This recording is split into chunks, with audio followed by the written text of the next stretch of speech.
is a woman's name that I would like everybody to know. This is a very recent article. So the chair of a federal expert panel on medically assisted death is questioning what the Liberal government is hoping to accomplish by delaying the expansion of the assisted dying regime. This woman says, I don't think it's necessary, Dr. Mona Gupta said in an interview. So Dr. Mona Gupta is heading up the death squad. And she said the federal government has already followed through with its commitment, so the Lib government, to study the expansion, which will allow people whose sole underlying condition is a mental disorder to seek a medically assisted death. Now, they are pretending right now that they want it to go through. They're pressuring. There's College of Physicians and Surgeons up here. Some of the most disgusting people are running the College of Physicians and Surgeons up here. Each province has their own, and pushing for this. But I just interviewed a man yesterday who was 55 years old. He needed a brain tumor removed with a lot of hope that it would work. They offered him MAID instead. They said that they'll pay his family money if he does it because he hasn't been able to work because this tumor has gotten in the way of him working. And then he just said, no, I'd like to have the surgery. 9 months later, he finally gets the surgery. That's how terrible it is up here waiting in line because it's a disaster up here, our medical. And then he's healing. And 3 months later, he gets a random phone call from a woman saying, hi, I just want to know if you have put any more thought into MAID, even though it was after his surgery, after he was healing, and the tumor looked like it was gone. So he was like, what? So they're still pressuring. And then after I did that show, more and more people are commenting on Twitter, sending me emails, commenting on Liberty. Yeah, they did that to my dad. He was having something done, and 3 times they asked him to consider MAID. And this fellow said, my dad said, if they ask me one more time, I'm going to tell them off. More and more and more people are saying they've been asked if they want to do MAID, and the government is lying. The woman pushing for this is lying. They say it's only for people who are in severe, life-altering pain. But she's also admitting here that they want to add mental disabilities. So already up here, without the government admitting it, they are offering this to veterans with PTSD. There's a woman that came on camera. I don't have the clip right now. I could find it for you. But she said that her son tried to commit suicide. So somebody, I don't know if it was her or a friend, took him to the hospital.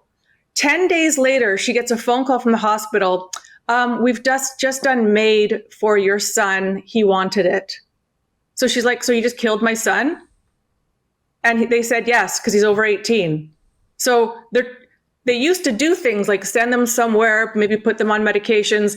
Now they're just saying, do you want MAID? And they are actually pursuing it, putting it in your face for people that should never have been offered MAID.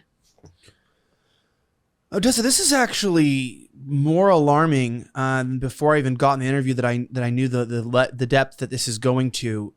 Sadly, this really does not shock me. I'm not surprised.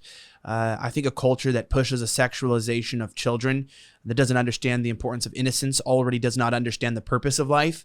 And so if you don't understand the purpose of life, then the value of a human being is greatly diminished.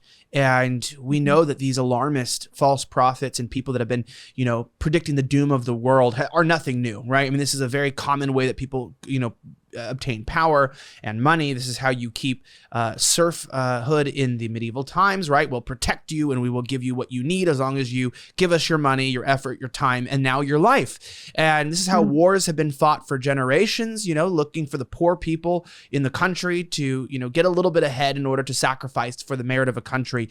And it breaks my heart because to hear the fact that they are not just making something available, which is not even technically, but it's a very different thing to have options available versus to be pushing something. I just want to clarify, people are receiving phone calls and this is being pushed as like would you call this a treatment option, or what level is this actually happening, and at what frequency do you understand that they're actually proposing this as an alternate towards medication, counseling, treatment, surgery, etc.? I don't know, because just recently it's come to light that they were pushing this on veterans. But, it took only a few days to have somebody who is also in this industry contact me and say, I have a story of a guy. And then more and more people saying, this happened to me. It happened to me. It's such a banana republic up here. I have no idea how often they're doing it, but it's just sick to hear the type of people they're proposing it to, and then saying, well, we know you're broke, so we'll give your your family money in place of that.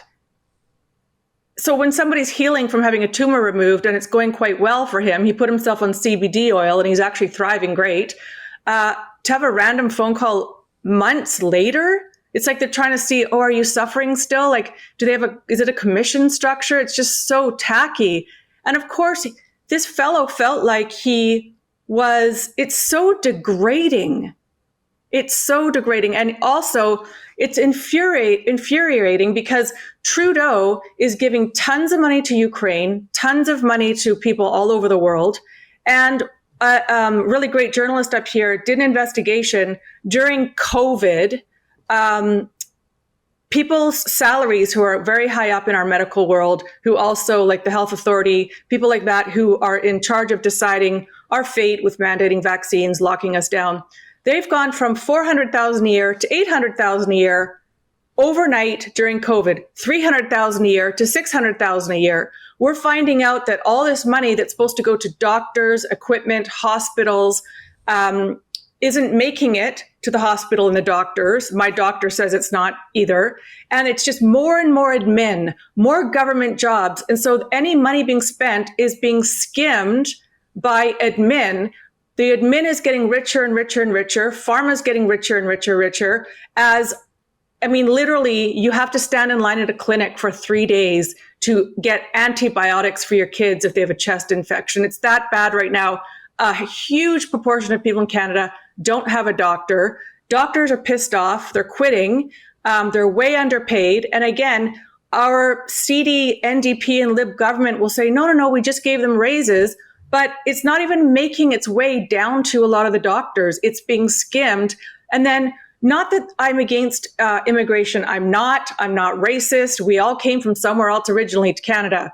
But they're also opening up the borders and not like America is, but they're letting in a lot of immigrants right now from all over the world.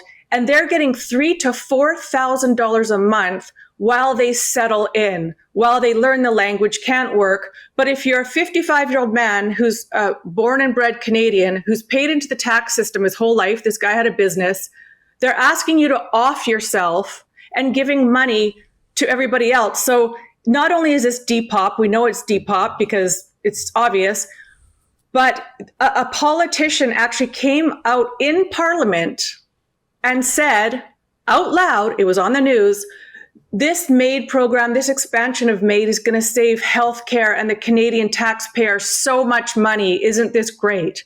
While they steal money from us and put it elsewhere. This interview is going fantastic, but before we go any further, don't forget that in this world, many of you are looking for a quick way to relax and to take the edge off. And you might use vapes or cigarettes or cigars, and I love a good cigar. But of course, there's the smoke, there's the smell, and there's many restrictions on where you can use these things. Maybe you're looking for an alternative, or you're looking to quit the other forms and find something that doesn't have all of the restrictions. Let me talk to you about Pixotine, which is nicotine-infused toothpicks that are amazing. So these can be used anywhere you want to, in a train, in a bus, in a plane. It doesn't really matter. You can eat it with a goose, with a moose, with green eggs and ham. No one's going to judge you. Now, what these are is they're amazing nicotine-infused toothpicks. They taste great. I prefer the winter flavor as well as cinnamon, but if you like original, they have many great flavors.